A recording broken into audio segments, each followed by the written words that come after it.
بینەرانی عزیز و خۆشەوی دەم کاتەوە هەموو کاتێکتان شاد ئەبوبەکری شەریفزادەم لە خزمەتانم بۆ پێشکەشکردنی بەرنامەی و هەوتۆی تەلەڤیزیۆنی پەرتۆ تەلەڤیزیۆنی حزبی حکمەتی. لەم بەشە لە بەرنامە میزەگردێکمان تشکیل داوە بە بەشداری هاوڕێیان سعید یێگانە و محەممەدی ئاسنگەران سەبارەت بە تەرح و پرۆژەی وەکالەدان بە ڕەزا پالەوی. پێشەوەی پرسیارەکانە مارەستە بکەم هاوڕێیان بۆ ئیتمینان لە دەنگ ئەگەر دەنگی منەبیسن بەخێر بێن بۆ ستودیۆی تەلەڤیزیۆنی پەرتۆ. سپاس دەکەم دەنگتە بیسم لە خزمەتە. سپاس کاکا بگەن. سپاس بۆ ئێوەش. هاوڕێیان هاوڕە سایدی یێگانە ئەوەڵین پرسیارە ماراستەی ئێوەکەم هەروەکو ئاگادارن و کۆمەڵگاز ئاگادارە ئەخیرەن ڕەزا پالەوی و تەیفی ڕاز لەگەڵ بەیسا هاوکاری و لە ڕکابی ئەوە وەکالەتیان داوە بە ڕەزا پالەوی و لە دنیای مەجازیە دەنگ و هەڵاو هەنگەمەیەکی زۆریان ساز کردووە و مەترا کردووە. نەزەری ئێوە سەبارەت بە ئۆپۆزیسیۆنی بۆرژوازی لەگەڵ مەتراکردنی ئەم مەسەلە چۆنی ئەبینن؟ ئەم مەسەلە تا چە حەد جددیە؟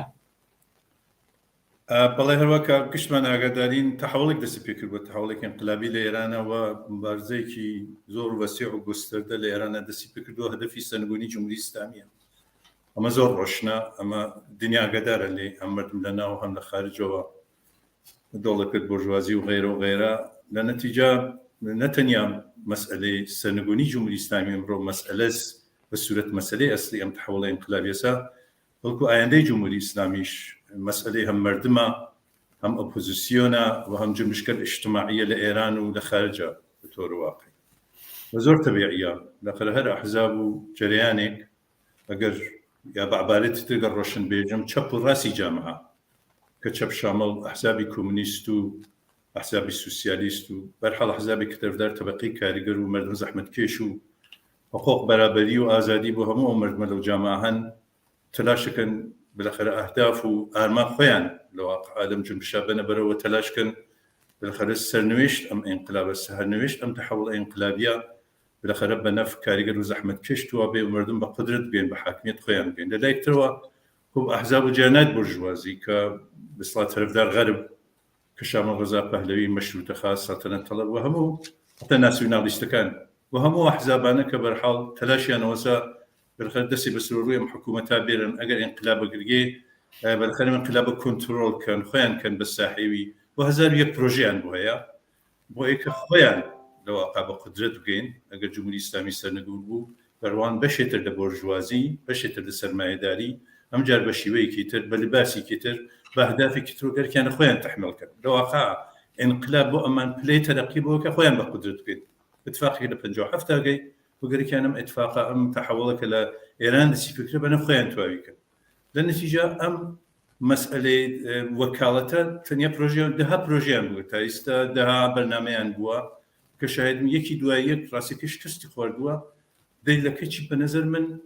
خودی ئەوزاعی داخلی ئێرانە ئەو نوع ڕادیکالیزم تۆقع باڵای مردم تۆقعیان لە ئایندە دوای سەرنگونی جمهوری ئیسلامی 30 ساڵ ئەم مردمە ئەم ڕژیم بە عناوین مختلف زوڵم و زۆر و ئەما کە تەحمیلەکە مردم ستەم لەسەر ژنان و غیرە و غیرە بالاخره تۆقعیان زۆرە لەبانەوە. بە نەزەر من ئەمە وگە باعثەوە کە پرۆژەی ئەم جێراناتە ئەحزاب نە جملە مەشروطە خاو بەرحاڵ ڕەزا پالەوی بە نەزەر من دانیکتر دوای بنامید من شکست خواردووە مانە دەیلەکە چی ئۆزاکە لە ئێران هەست و ئاخرین تەرفەندیان دیمان دیگە ئیتر بە مناسبەت ساڵ جەدید بوو کە ئەو 6 نەفەرە ئەجمل ڕەزا پالەوی عەلی و کەریمی و ئەم سلبریتی گەلە بالاخره پێیان تستێتان بە معنوانە ئەعتلاف گەرێکیان و تەحمیلی کەن دوایەوە ئەم کەمپینی وەکاڵەتە کە ڕەزا پالەوی خستکەڕەیە کە بە نەزەر من شکستی خوارد ئەم پرۆژەیە. ئەم پرۆژە بە نەزەر من زۆر شکستی خوارد لەلاوە جوایی نەگردەوە زووتر بە نەزەر من دەستڕەدیان بە سینەی ڕەزا پالەوی و مەشروطە خاو و سەڵتەنەت بوو ئەمانەدا بۆ شوعرا کە زۆر ئیتر زۆر بەناوەڵعان بەرگبەستم گەت شاباشی چڕابەر و لەم دەوریشە بە نەزەر من لەناوە جوایی نەگردەوە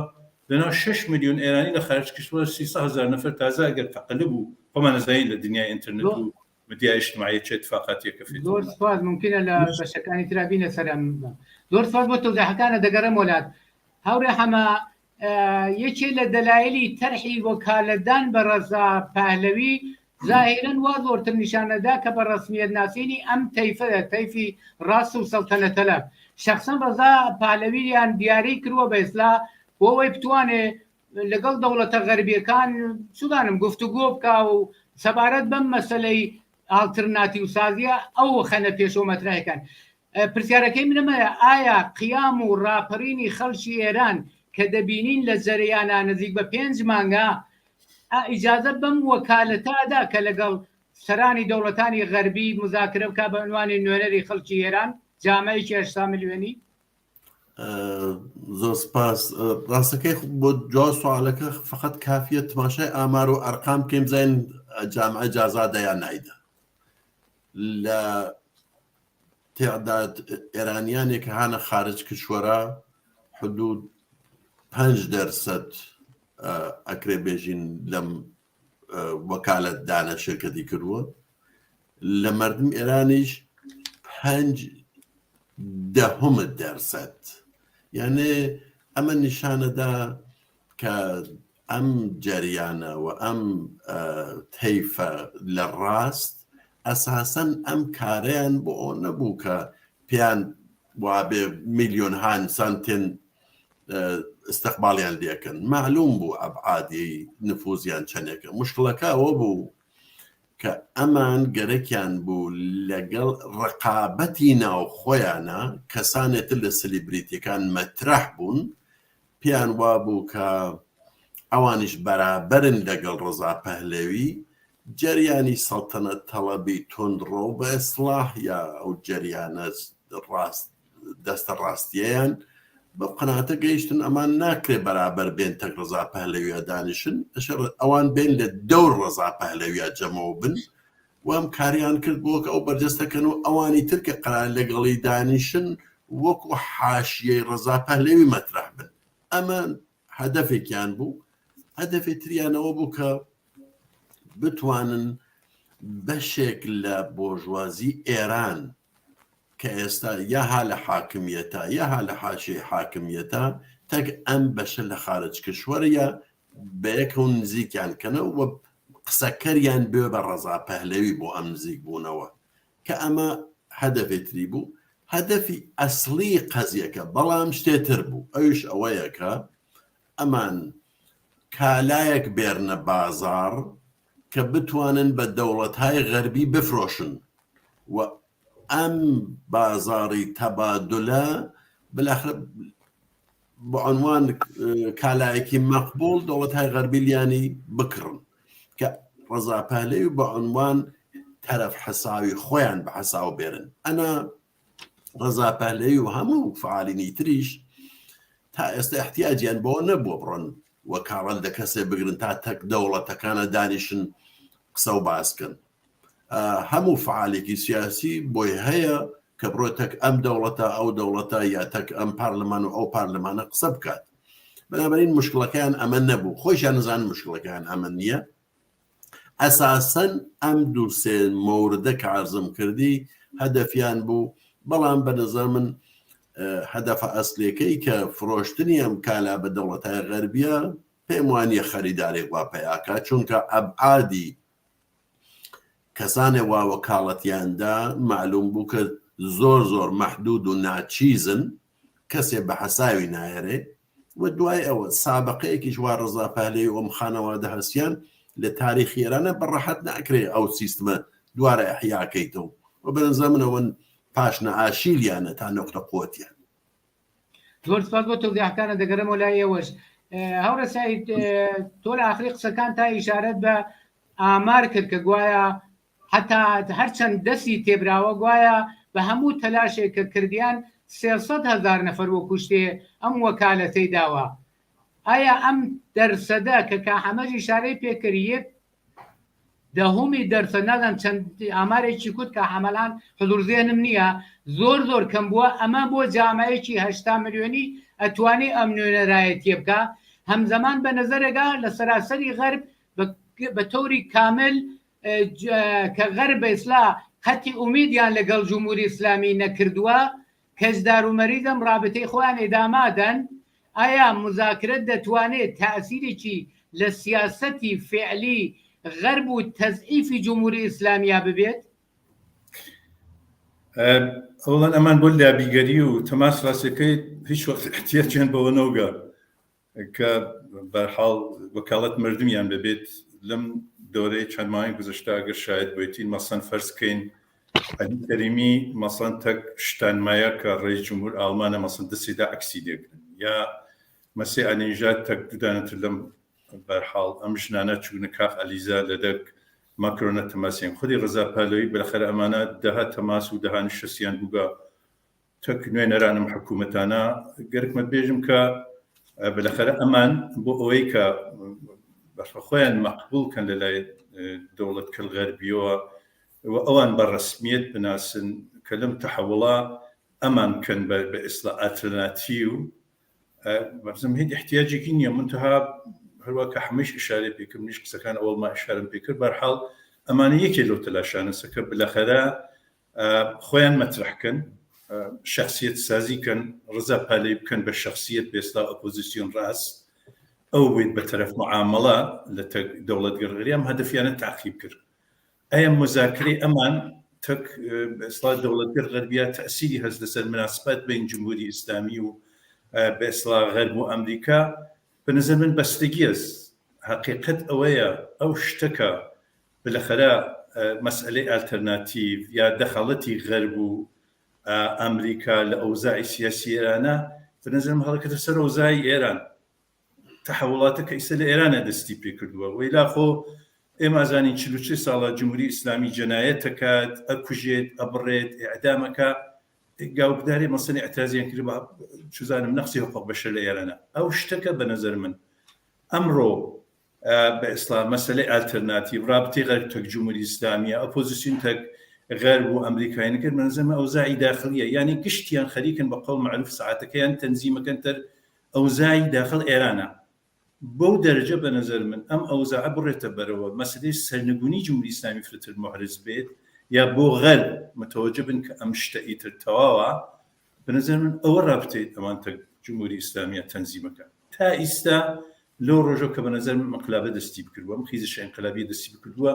ئەوەڵین بە نەزەر من نەتایجی ئەوە بۆ کە مذاکراتی بەرجەم بە بنبەست گەشتووە ئەگەر دوێکە ئاگادار بن مەسەڵەن وەزیر ئەمور خارجەی ئەمریکا لە ئیسرائیل سەفەرێکە کردووە وتویە مەسەلەی بەرجەم عەمەڵەن ئیسە سوورەت مەسەلەی ئێمە نییە ئێمە ئیجازە نادەین جمهوری ئیسلامی بێت دەوڵەتێکی ئەتۆمی لە نەتیجە حتا گوزینەی نزانی وەکو جاران هەر سەر مێزەوە یعنی گەرەکمە بێژم خودی ئەم تەحوڵاتە لە نەزەر من مەسەلەی بەرجەمی هەڵگەڕانە بۆ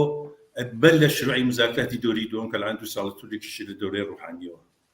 و بە نەزەر من رابطەی خودی دەوڵەتگەر غەربی و ئەمریکایش تەک ئۆپۆزیسیۆنی جمهوری ئیسلامی سەر ڕزای پەهلەوی کورلان ئەم ڕاستکرد پرۆغەربە بە نەزەر من دقیقاً ڕەگرتە بە ئەوزاعی داخل بەو دەرەجە و ئەوزاعە بچێتە بەرەوە ئەم ئینقلابە ڕشد کاتوە سەرنگونی جمهوری ئیسلامی بێت بە مەسەلەی ڕۆژ ئەو جار بە نەزەر من دەوڵەت غەربی و ئەمریکا دەست لە حمایەت لە جمهوری ئیسلامی بە تۆر کوردیە کێشن و بە دەرەجێکیش ئیسا ئەبێنن سەیەکەن فرتە جمهوری ئیسلامی منزەویکەن تحت فشاری قەرار بدەن شزانمە مقداماتە مەسەڵەن ئەوەی کە لە پارلەمانی ئەوروپاوانە تەلاشەکرد مەسەڵەن سپای پاسداران بەوکو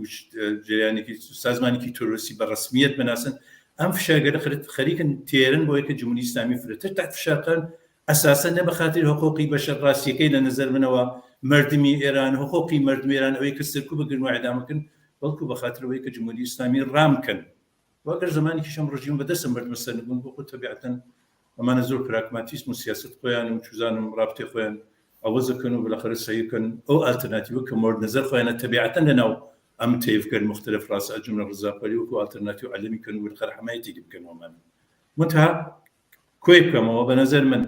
رابطەی غەرب و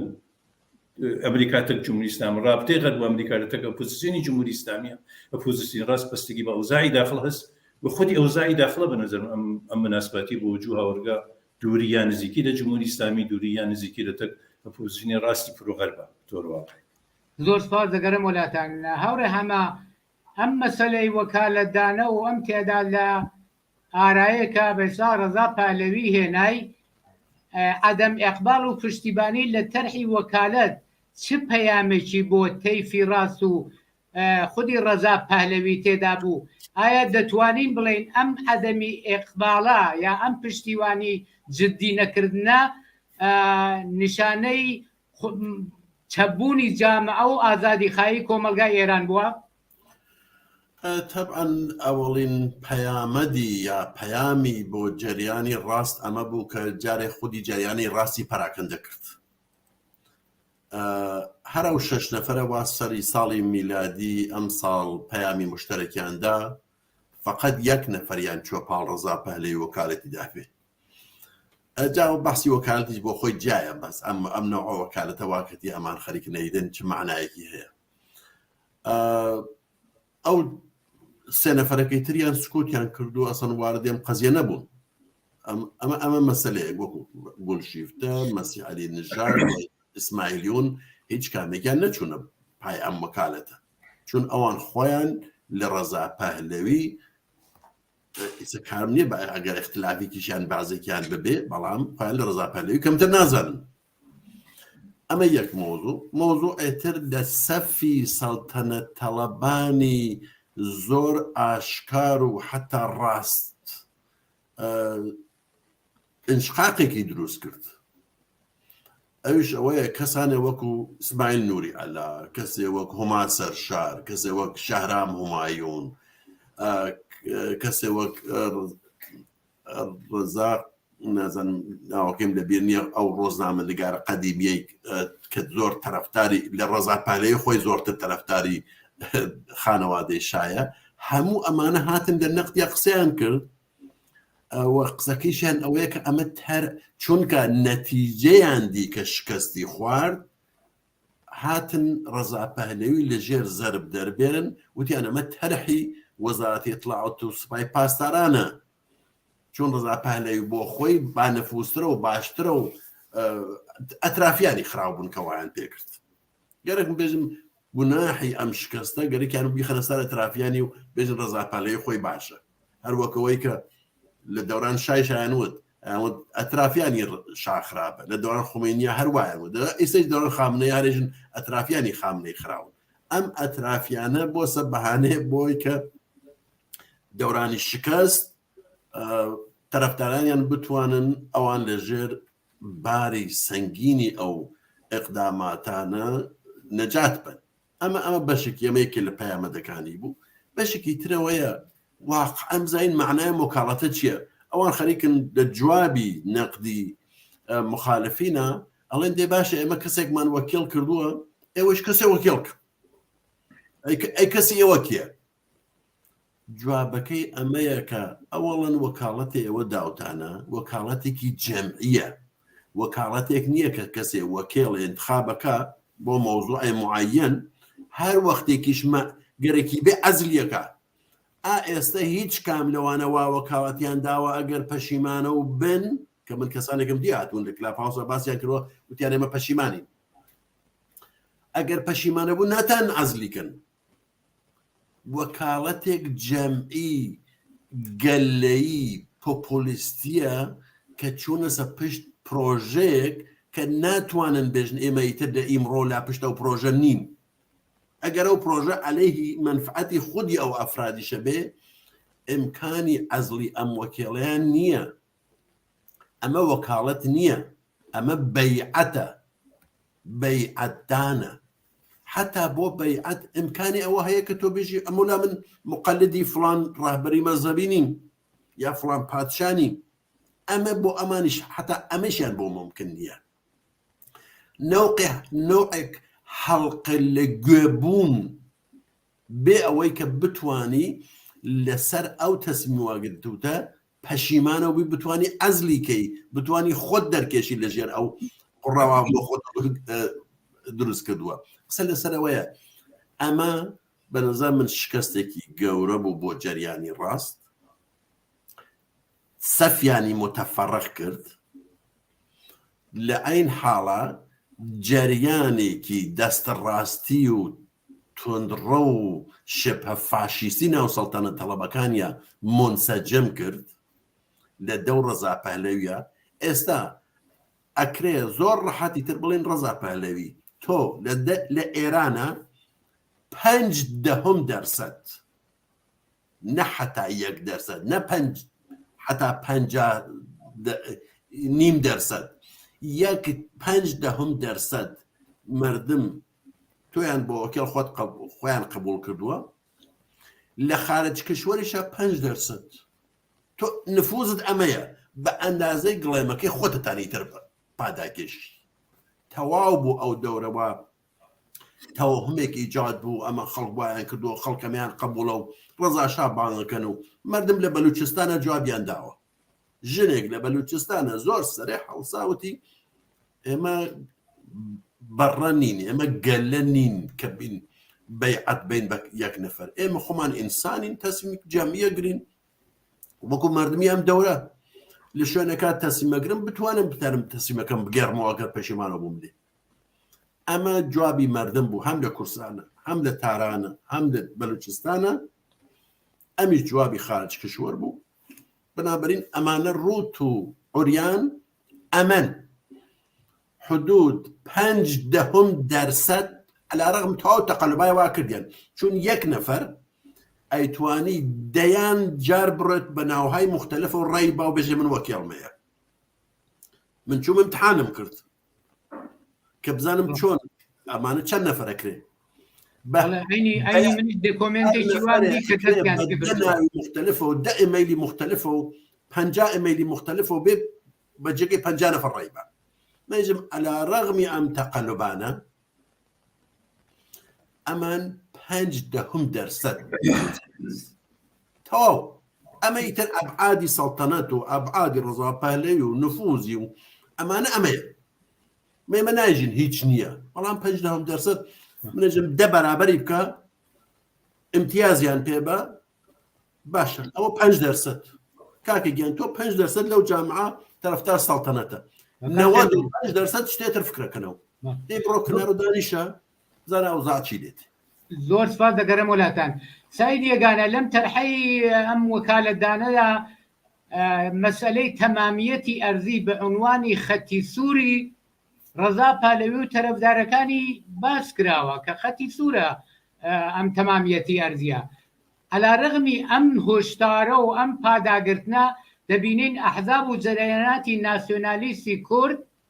عەلا ڕەغمی سینە چاکردنی زاهری خۆیان لە رابطە لەگەڵ مەسەلەی کووردا تەواوی تەلاشی خۆیان بۆ ئەمە کردووە کە ڕەفعی ئێتهامی تەزیە تەلەبی لە خۆیان دوورخەنەوە داستان چییە بۆ لە جغرافیای ئێرانە 8 ملیۆن ئینسان لەو جامعە 1001 دانە دەردیانست لە کاریگەری و بیگەر تا ژنی تا مناڵ تا مردم ستەم دیدە بەتۆرە کولی لە مەسئلەی مەعیشەت اقتصاد نەبوون ئازادی اختناق سەرکوب ئێعدام وەزیەت ژنان زۆر باشەزانین سیستەمێک 43 ساڵە بە عناوین مختلف پێیان تەحمیل کردیان مەجموعەی ئەمانە لەم کەمپەینی وەکاڵەتە 3 دانە خاستی مەترح کردگە ڕەزا پالەوی یەکێکی حفظ تەمامیەت ئەرزیە وتیمە خەت قەرمز منە یەکێکی حقوق بەشەرە خۆمان نزانی حقوق بەشەر ئیتر زۆر تەبەقاتیە و دانێکتر بیرم نیایستە ڕەزا پالەوی لەسەر هیچ کام لەوانە قسە ناکەم نە لەسەر کاریگەر قسەی هەست لەسەر حقوق واقعیژن حتا لەم بەرنامەگەریانە مەسەن خۆغژینیان فقط بە مەسەلەی حجاب محدود و کردسە لە سولەتێکا یەک دنیا خاصیت ژنان مثل مەسەلەی مەرد سالاری حقوق بەرابەر ژن و پیاگ و غیرە و غیرە مەسەلەی ئاموزش هەزار و یەک بەرحاڵ دەرد و ڕەنجێک ئەم مردمە 43 ساڵەی کێشن و تەنیا تێدێژی خەت قرمز من تەمامیەت ئەرزیە خب گوایە مەسئلەی مەسەڵان تەجزیە تەڵەبی مەترحەکە ئەسڵان شتێکی وانەوگە شتێکی زۆر مەفتە جمهوری ئیسلامی شاید بەم بەهانەوە حەمڵەی کرد بەناو تەجزیە تەڵەبی کە کوردەکان گەرێکیانە جیابنەوەمانە حەمڵەیان کرد ئەو وحشەتە بوو کە دیمان بە وجودیان ناوە سەرکوب و اختناق لە کوردستانەوە 43 ساڵ ئێدامی هەست هیچ کام لەوانە واقعی نییە سوالەکە ئێوەیە خطاب بە ئەو مردمە یانێ ڕەزا پەهلەوی بە تەمامیەت ئەرزیە و کە هەسی تەسەوەرکەن ئەگەر یەک قەدەم مردم لەو شتێکە مورد نەزەر ئەوە پاپن ناولاوە مەسەڵەن بەتۆر مثاڵێژم الان مەسەلەی مەسەڵەن سیستەم ملی لە کوردستانە مەسەلەیەکی مەترحە ئیتر بالاخره هم رژیم پادوی هم رژیم جمهوری اسلامی ام سیستمیه خارج لە سیستم طبقاتی والظلم وزۆر و هەموو شتێک و لە خستەمێکی ملیکی تحمیل کردگا بەناو مردمێک کە بەرحەڵ کورد زوان لەو جامعە ئەگەر بەیانی ڕۆژ بە هەر دەلیلێ مثلا حکوومەتی هاتە سەرکار کە نیاز و مەتاڵبات و چزانم ئەو شتانە کە مرد نیاز و مرد مەسە بەراوردینەکە مەسەن داوا کەنجیا بنەوە خب مۆزەی ڕەزا پالوی ئەگەر فەرزکەین بەرفەرز مەسەڵ لە قدرت پێ چییە دقیقاً ئەو کاری کردووە جمهوری ئیسلامی کردی حمڵە و سەرکوب و چزانم دەشکەکەشی بۆ خاک بۆ کوردستان یا هەر شوێنێکی تر نجامە تهدیدێک ئاشکارە ئەوڵان یەک مسئلەی تەجدید طلبی ئەسڵ مەطرح نییە ئێمە بەتایبەت لەم دەورەی ئینقلابیە لەم تحوڵی ئینقلابیە شاهد اتفاقا هەمبەستگی و اتحادی زۆر وەسیع بووین لەبین مردمە لەبین مردم کوردستان و زایدان و بەلوچستان و خوزستان و تۆ شعارەکان ئەوە بوو اتفاقا جوایەکی زۆر دەندانشکن بە قەڵ بە خودی جمهوری ئیسلامی بوو کە تەلاشی کرد بالاخره هەمبەستگی و اتحاد لەبین بووە حتا ناسیۆنالیستەکانیش گەرێکیان بۆ ڕەنگمەندی پێ بدەن محدودیەتی کەن بە مەسایل مدی و مثلا ناسیۆناڵەکان کوردستانەوە تەلاشیان بوو بتۆر واقعی ولی ئەو اتحاد و هەمبەستگیە بە نەزەر من بۆ پاشناشیری بۆ هەردوولا جواب ڕەدی داوا بە هەردووکیان و ڕۆژ بە ڕۆژێ من شاهد هەمبەستگی و اتحاد بین مردم لەم اعتراضات وەسیع بووین لە شوێنێکە لە کوردستان اعتراض بوو سەنگەربەندیانەکە لە دەرەوە لە کوردستان حمایەتیانە کرد لە زادان و بەلوچستان و لە شوێنگەرتر حمایەتیانە کرد گەرەکمە بێژم بە هەر حاڵ ئەم هەدەفە کە ڕەزا پەهلەوی هەست بە نەزەر من تادیدی کار ئیمڕۆ لەبان سەر مردمەوە و دەبێت منتم جدی بگرن بە تۆرە واقعی ئەگەر بەیانی ڕۆژ ئەم مردمە بە هەر دەلیلێ مەسەڵ نمونە ماوەڕدە مردم کوردگەریکیان بوو فەرزکەین جیا بنەوە یا بۆ خۆیان مستەقل بوونەوەوانە ئەو ئەنە تهدید و ئەسلحە و دشکەرکەشی لەبان سەر مردمەوە وجودی ئەبێت و خارج لەوە ئەو شەرکە بە ئێمە بەرحەڵ بارها باسمان کردم تری بنگەلەوە بەنظر من هەدەف ڕەزا پەهلەوی هەروەکە لە قسەکان پێشویشەوە باسی کرد هەدەفی وسەکە بەرحەڵ ئەو جۆرە کە مورد نەزەر خۆیانە ئەم ئینقلاب ئەم تەحوڵ بچێتە بەرەوە و تلاشکەن بەرحەڵ سیاسەت و ئەهداف وانەی خۆیانە بەرحەڵ تەحمیلکەن بە مردمەوە جۆر کە مورد نەزەر خۆیانە بیبەنەوەرەوە تا ئەوجیگە بە حقوق مردم لە شوێنگەرتر هەڵگەڕێتەوە ئەم تهدید و عرابەسە کاردیسۆ هێشتا هیچ نۆگە دەستی پێ کردگا و تووە و تەمەرکوزیان لەسەر مەسەلەی سپا و لەسەر حفزی سپا و ئەرتش و ئەمانە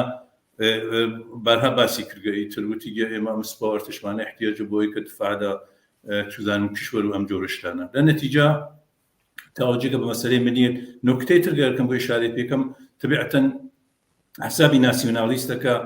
بەشون سەم خۆیان ناگەڕن ئیتر هەرچەند ناڕازین لەو قسە و باسەکە بە ئێستا ڕەزا پەهلەوی لە مەوەرتما حفزی تەمامیەت ئەرزی و کوردیگیانە و حتا هیچ مانع ناوێنن و زۆر پێیان خۆشە کەسی و عەبدوڵای مەتەدی ڕەسمەندا تەلەڤیزیۆن ئینتەرناشناڵ وتی مەحزوور ڕەزا پەهلەوی مفید دەزانین ئەویش سەهمیکی بێت و ئەویش دەخاڵەتەکەی کە لەناوەمە ئەتلافە کە وجودی ئەسوان منتها لەین حاڵە نیگەرانی خۆیان لە چزانم خەت و نیشان و مرزبەندی کاردیس و ڕەزا پەهلەوی خەریکە ئەیکێشن گەرانی خۆیان دەربڕی منتها ئەمانیش تۆ تەلاشیان وەسە تەرمانە بە تەوافقین بالاخره ئەو شتێکە مورد نظر خۆیانە مەسەلەی فێدرالیسموانە تێکیانە بە تەوافقین بەطور واقعی و لەم دەوری ئێمە شاهد بووین بارهان و شەست و بەرخاستیان بوو کە ڕەزا پەهلەوی تو ئەم جیانە خۆتان زان عەبدوڵای مەتەدی زۆر شۆرای گوزارشتە سەر بەرحاڵێکی لە مەسالیان هەر مەسە تەوافق لەسەر مەسەلەی کورد و خۆیان بە ساحەی کوردستان بزان و خۆیان هەرماندەی کورد بزان و ئەوانە بەرهای ئەلامیان کردووەمانە متازمنەوەی کە نیگەرانیان هەست لەم خەت و نیشانەکە ڕەزا پەهلەوی کێشەی لە این حاڵەت تلاشەکەن بە تەوافقین و بالاخەرەوانی سامیکیان بێ لە ئایندەی ئێرانە کە مورد نظر ڕەزا پەهلەوی و کولی تەیفی ڕاست و ناسیۆنالیستەکان زۆر سپاس بۆ تۆزەکانت هەورە حەما با تۆزێ بەوەی کە باس لەوە کرا سوالی و مەسەلەی خەتی قرمزی تەمامێتی ئەرزی سەڵتەنەتە تەلەبان و ڕەزا پەهلەوی پرسیارەکەم نەمەدا هەر وەکو ئاگاداری کۆمۆنیستەکان مشەخەسەن جەریانی کۆمۆنیزمی کاریگەری لە رابطە لەگەڵ ڕەفعی ستەمی میلی و یا شتەی وا ناوێنن تەجدید تەلەبیوانە سیاسەتی ڕۆشنیە ئەویش مراجعکردن بە ئارای خەڵکێکە کە لەو جۆغرافیایە دەژین ئەوە مەترعکەن دەتوانین لە رابطە تەوزیح زیاتر بدەی ئایا دروستە منتەقیترین ڕێگا حەل بۆ مەسەلەی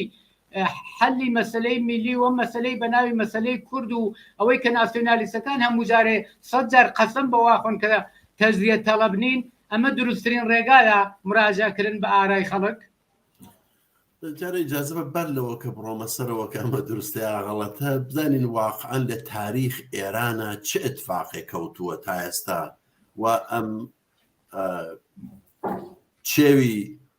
تهديدي تجزية طلبي هەمیشە عليه ئەم خەڵکانە بەرزەکرێتەوە لە دەوران شا دەوران جمهوری ئیسلامی ئێستا ئەوە کەسێ وەک ڕزا پەهلەوی هەمیشە ئەمەیان وەکو بەهانەیەک عليه مردم گرۆ بەدەست هەر کەسێک ڕێزێک ئیتڵاعی لە تاریخی ئێران بێزانێ لە 300-400 ساڵ گوزەشتەوە تا ئێستا حتا نە لە دەوران مۆدەرنە لە دەوران قاجار و بەرلەوەتر و تا ئێستا لە هیچ تاریخێکە ئێمە شک نابین بەشێک لە خەڵکی ئێران ئێستا خەڵکی کورسان بن بەلوچستان بن ئازەربایجان بن یا هەر کوێتر بەشێک لە خەڵکی ئێران هاتبێ بەشێک لە خاکی ئێرانی جیا کرد بێتەوە تاریخ ئەمەمان پێڵە تایز ئەتفاقوان نەکەوتووە کەسیش ئەم خاستەی مەترح نەکردووە ئەی چییە بۆ ئێران یەک دەفە ئێرانێکی بەو گەورەیە دەورانی ئیمپراتوری یەک دەفەت بوو بە ئێرانێکی وا ئیمڕۆ بە شکڵ پشیلەیەک داهاتووە کێ وای لێ کرد هەر هەمووی شاکان وایان لێ کردووە ئەوانە وەها لە قودرەتا بوون یا بە زۆری شەقلیانیان وەرگرتووە و تەجزیان کردووە یا بە منفعەتی ڕۆژی خۆیان تماشایان کردەوە بەشێک لە ئێرانیان تەخشان و بەخشان کردووە بەنابەین وەختێ لە تاریخە حتا یەک نمونە وجودی نییە ئەم تەهدیدە بۆ تێتە پێشەوە دەیلەکەی زۆر سادەیە وەختێ خەڵکانێک ئەس جملە خەڵکی کورد یا خەڵکی بەلوچستان یا خەڵکی خوزستان خەڵکی عەرەب زوانی ئەوێ یا خەڵکی مەسەڵەن ئازەربایجان ئەژن ستەمی ملی وجودی هەیە و ئێمە لایق ئەمە نین ئەم ستەمە عەلەیهی ئێمە ئەعمال بکرێ ئەمانەژن ئێوە تەجزیە تەڵەبن بەم سادەگیە بووە ئەخندازم ناکە ئێمە ئێستدلالی عەجایب و غەرایب بکەین ئەتانین یەخەیان بگرین بژین جەنابان لە توول تاریخە تا ئێستا یەک نمونەتان هەیە مردمی ئازەربایجان مردمی بەلوچستان مردمی خوزستان مردمی کوردستان لە شوێنێکە بەشێک لەم خاکەیان جیا کرد بێتەوە ئێوە بوون بەشێکتاندا بە ئیمپراتوری عوسمانی ئێوە بوون بەشێکتاندا بە ڕووسیەی تزاری ئێوە بوون ئەم بەڵاتانە بەسەر و منتەقە هاوردووە بەنابەین ئەگەر گەرە اتفاقا وەختێ بگەڕیتەوە سەر ئەهداف و ئارمانی کۆمونیستەکان خواهانی ئەوان کە ئەسەن مەرزێک لە بین ئینسانەکان وجود نەبێ یا کشوەرەکان گەورەتر بنەوە بە نەفعیانە بەنابەرین ئەم تەهدیدە واقعی نییە لە کورسان ئێرانە لەعەقەل هیچ جەریانێکی سیاسی و هیچ فەردێکی مەترەحی سیاسی کە جێگە و ڕێگەیەکی بێ ئەم مۆزوع ئەی مەترح نەکردووە تا ئێستا بەنابەرین ئەمە فقط بەهانەیەکە مەسەلەی تەمامیەت ئەرزی لە ئەوڵەوە خامنەی پڕەنگ هات مەترحی کرد بۆ سەرکوبی مردمی کوردستان لەم چەند مانگ ئەخیرە لە دوای ئەو ڕزا پەهلەوی هات کردی بە خەت قەرمز دوو دانە لە تەبەقاتی حاکم لە تەبەقاتێکە لە ئەمواڵی مردم خەریکن ژیانەکەن خۆیان تا ئێستا دەستیان نەبردووە یەک ڕۆژ یەک سەعات یەک دقیقە کار بکەن و لە قبال کار خۆیانە دەرامەدێک کەس بکەن هەمیشە ئەمواڵی مردمیان مەسرف کردووە بێ ئەوە کە یەک سەعات کاریان کرد بێ لە ژیانیانە هەر ئەمانە هاتوون مدعی نەژنی ئێوە کە خەڵکی ئەم مەناتقەنە تەجزیە تەڵەبن پەس خەت قەرمزەکەی ئەمە ئەمەیە نەژم ئەمە یەک دانە وارونەکردنەوەی حەقیقەتە لە تاریخی ئێرانە و لە سیاسەتی ئیمڕۆ ئێرانە ئەمە یەک مۆزوع مەسئلەی ترەوەیە کە جوابی ستەمی ملی حقوقی بەرابەری شارەوەندانە جوابی حەلی مەسئلەی ملی یا مەسئلەی کورد مەسئلەی ڕەفراندومە ئەمە بەرخلافی فدرالیستەکان و خودموختاری تەڵەبەکان ئەم خەڵکە تا هەندە انتخاباتێکی ئازادە بە نەزارەتی مەرجامعی بین المللی دانیشن ڕێی بدەن ئەگەر ڕێی هەرچی بۆی من نەتیجەی ڕێگە قبولکەی هیچ کەس بۆی نەبێ بە تانک و تۆپ و خوێنڕێژی و ماڵوێرانی و بڕۆتە سوراغ مەردوو ئەمە تەواو قەزیە کەس ئەوان جەریاناتی فدرالیستی حازر بچنە ژێر پەرچەمی جمهوری ئیسلامی بۆیە کە حقوقێکیان بۆ بەڕسمیت بناسێت چون مذاکرەیان کردی تر هەم 1-2 ساڵ ئەخیرە حازم بچێژێر پەرچەمی ڕزا پەهلەوی بۆکە ئەوان بالاخره وەک ڕئیس پاسگایە ڕئیس منتەقەیەک شوێنێک قبولکات و سەهمێکیان پێبە حازرن هەر سازشێ بکەن حازرن هەر خاریەک بۆ خۆیان تەحمڵ بکەن لە سوێدێکە مردم گەرەکیان نیە ئەم اتفاقات و ئەم بەزم و بازاڕە بێت واردی قەزیە بێ ئەچین باوێگیان ئێمە زۆر سادە ئەم ستەمە ملیەمان پێ دروست نییە غەیر ئینسانیە ئیجحافە نەقزی حقوقی ئینسانەکانە ئەوان پیانژین تەجزیە تەڵەب ئەمانش پیان ئەڵێن خەڵکی کورد گشتی یەکدەست فدرال بێ یاخود موختار بێ ئێمەش نەخێر ئەمانە هیچ کامێکی ڕێگە حەل نییە ئەمە زدی ئینسانیە ئەم مردمە ئەشێ حقوقی بەرابەریان بگشتیان بێکەنەوە جامعە ئەمە یەک دوو لە شوێنێکە ئەشێ ڕەفراندۆمی بەرگوزار بێ بۆم قەزیە تەواو بێ ئەمە دەردێکە ئەمە ڕەنجێکە ئەشێ ڕێگە حەلی بۆ پێیاکەی وەکو نەخۆشینە ئەمە افتخار نییە بۆ خەڵکی کوردستان کە گۆی ئەمە بە افتخار خۆیان بزانن یا بۆ هیچ جریانێکی سیاسی کە ڕێگە حەل بۆ مەدەن ڕێگە حەل بۆ دەرددانی بۆ بەدبەختی و کوێرەوەری دانین کە بابەگەن ئەمە ئیتر تەواویکەن 100 ساڵ ئەم خەڵکی خەریکن سەرکوتەکەن بەناو تەجزیە تەڵەبی بەستانە ئیتر زۆر سپاس بۆ تۆزەکانە داخرین پرسیارم یەکی 2 دقیقە ئەگەر بتوانن لەسەر باز لە فدرالیزم کرا جریانی کۆمونیزمی کاریگەری کولەن فدرالیزم بە نوسخەیەکی پێسراوە بۆ شەڕی داخلی ئەزانێ بۆچی کوردێکی 2 دقیقە وەختانەدا دەزانی چۆنە ئەوڵەن با یەک نکتە لە تەکمیل قسەکانە ئیشارە پێ بکەم ئێمە هیچ وەخت خانجیای نین یعنی ئێمە تەبلیغەواکەین کە مردم کوردستان مردم هەموو مەناتخی ئێران لە تێکێکە بمێنەوە ژیان کەن زیندگی کەن و دەوڵەتی کێتێتە سەرکار حقوق شەروەندی گشتەمانە بە ڕسمیت بناسی ڕفا و ئاسایش و بەرابەری بۆمانە گشت بە ڕسمیت بناسی بەڕاستیەکەی مردم سەیران نایشێت لە شوێنێکە مردم کورد یا هەر شوێنێکی تر مادام وەکو ئینسان پێیان بەرخورد کردی خارج لەوەی کە ناویان چ ملەتێکە چ زوانێکیانەس چزانم هەرچێکەن ئەگەر وەکو شەروەندگەرێک مساوی حقوقیان بەرخوردگرێت بە حقوق و ئاسایش و ئیمکاناتێک بەطور بەرابەر لە اختیانە قرار بگرێت هیچ کەس نە مردم کوردنە هیچ شوێنێکی تر بە نەزەرم سەریان نایشێت لەخۆ ئەین بگن لە نەتیجەی زۆر و سوزانم لەشکرکەشی و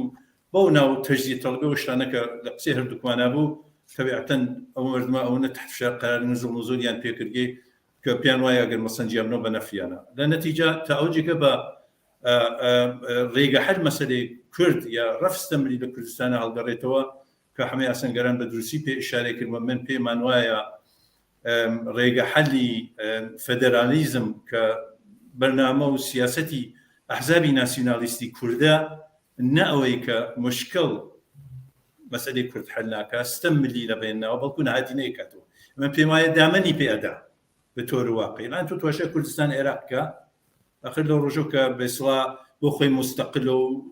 حکوومەتی هێز بەناو ئەقلیم و کردواشە ژیانی مردم کە زندگی مردم کە وەزیەت اقتصادیان و غیرەوەڵە هیچ تەفاوەتی زۆر عەجیبین گەرە زاهرەن ستەم ملی نەماکە بەیانی ڕۆژەکەم لە مەحزابیچە بە قودرەتکەین دقیقاً وەزیرەوە باشتر نابێت لە نەتیجە ڕێگە حەل ئێمە ئەوەسە کە مردم کوردیش لە باقی مردم ئێرانە مەناتقیانە بێنەوە ژیانکەن و حکوومەتی کەیتێتە سەرکار دەبێ وەزیفەیە دەبێت پێی تەحمیڵکردی و هەموو ئەو مردمە یەکسان بەرخوردکە وەگەر ئیمکانات و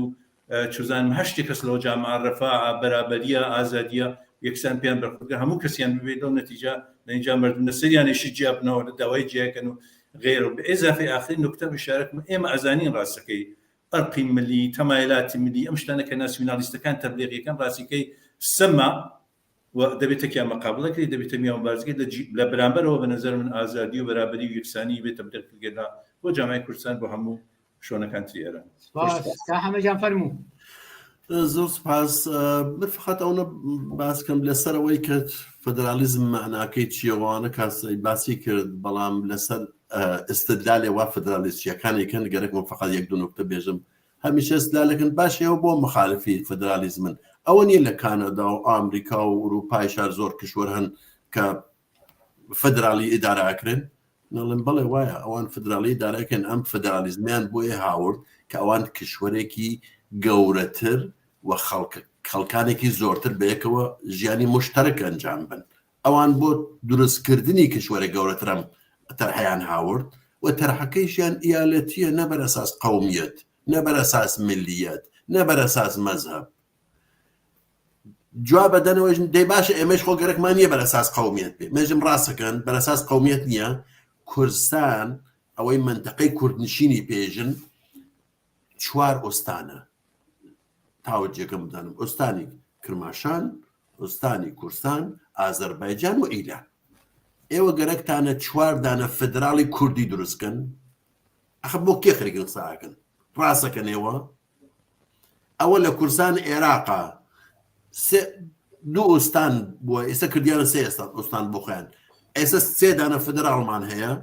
وان نییە خۆ. یا لە ئازەربایجانە 2 ئۆستانی ئازەربایجانمان هەیە، گەرەکتانە بیکەنە 2 ئۆستانی ئازەربایجان. نەخێر عەزیزەکەی من، ئێوە فدرالیستیەکان گەرەکتانە بەر ئەساس زوان، بەر ئەساس تەعەلوقی ملی و قەومی فدرالیزمەکەتان دروستکەن، و جا وەختە بەر ئەساس ئەمە دروستکن لە ڕەزاییە شەڕی بینی تورک و کورد هەڵەخڕێنی، لە نەقەدا هەروە، لە بیجاڕە هەروە. کە جەریانی قارنا و قەڵاتان کەس لەبیری نەچووە. نمونونەکانی زۆرن، لە قوڕوا هەروە. ئەم مەرزە کوێیە؟ لەسەر مەرزە وەختە شەڕ دەست پێکە. بەنابەرین ئەم شەڕ و هەران نەینە بین مردم. دانیشن بێژن بە بگیان ئێمە ئینسانین، بەرابەرین، شەهروەندین. ئەم زوڵم و زۆرە عەلەیهی ئەم مردمانە کە زمانەتریان هەست هەڵەیگرن، حکوومەتێکی سیڤیل و ئازادمان هەبێ، هەموو ئینسانەکان وەک شەروەند چاولێکە، نە بە منتەسەبیان کا بە قەومیەتێک، ملیەتێک، مەزهەبێک، و دوای بچێ بە چێوی تەجزیە تەڵەبی لە بانسەریانەوە بێسێ هەر وەخت داوای حەقوانیان کرد ئەوانە تەجزیە تەڵەبن. ئەمە داستانەکەیە کەشێ حەلێکی ڕیشەی بۆم خەڵکە بدۆزینەوە، ئەم ڕێگە حەلە دابنین کە ئیتر هەر حکوومەتێکی غەدار یا غەیرە غەدار نێتوە ئەم حقوقەی مردم پایەماڵکات. زۆر سپاس بۆ تەوزیحەکانتان و بۆ بەشداریتان لە بەرنامەی ڕۆی تەلەڤیزیۆنی پەرتۆدا. سوال زۆرە، بەڵام وەختەکەمان بە ئاخر گەیشتووە. سپاسانەکەم لەوەی کە بەشداری بەرنامەکە بوون. سپاس بۆ تویش مەمنون. زۆر سپاس. بینەرانی ئازیز و خۆشەویست، بەم جۆرەهاتی نەکۆتاییەم بەشە لە بەرنامەی ڕۆی تەلەڤیزیۆنی پەرتۆ. داوەتەکەم بینەری ئیدامەی بەرنامەکان بن. کات و ساتێکی خۆشتان بۆ ئارەزووەکەم.